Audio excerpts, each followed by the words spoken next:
طيب انت شايف ان نادي بيراميدز ممكن ان هو في اللي جاي ان شاء الله يعني يحقق دوري ابطال افريقيا مثلا كذا مره وينافس بقى الاهلي والزمالك في عدد البطولات الدوليه وكده؟ بص، هو فكره ان هو ينافس في عدد دي بعيده شويه، لان انت بتتكلم على جاب يعني في فرق كبير.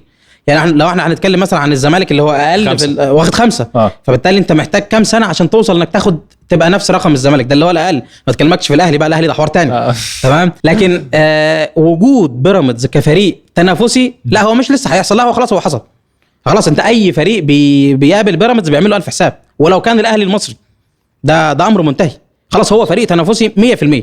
يعتبر بطوله دوري ابطال افريقيا اصعب شويه من الدوري المصري، وعلى الرغم من كده بيراميدز لسه ما حققش الدوري المصري. يعني ابتداء من 2018 لحد 2020 او 21 تقريبا وهو في المركز الثالث، من وقت 21 22 لحد 2024 في المركز الثاني. يعني ما شاء الله في تقدم. هل حضرتك متصور مثلا ان بيراميدز ممكن ياخد الدوري امتى؟ طيب بص، هو طبعا لسه في قضيه على الدوري بتاع السيزون اللي فات، يعني ان شاء الله نقدر يعني نكسب القضيه دي وناخد الدوري اللي فات ده.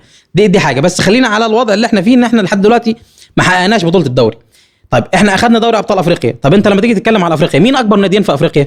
هو الاهلي والزمالك. فتخيل ان انا بنافس الاثنين دول محليا اصلا. تمام. يعني انت لو بتتكلم على اكبر ناديين في افريقيا، انا اساسا بنافسهم محليا، فالموضوع صعب.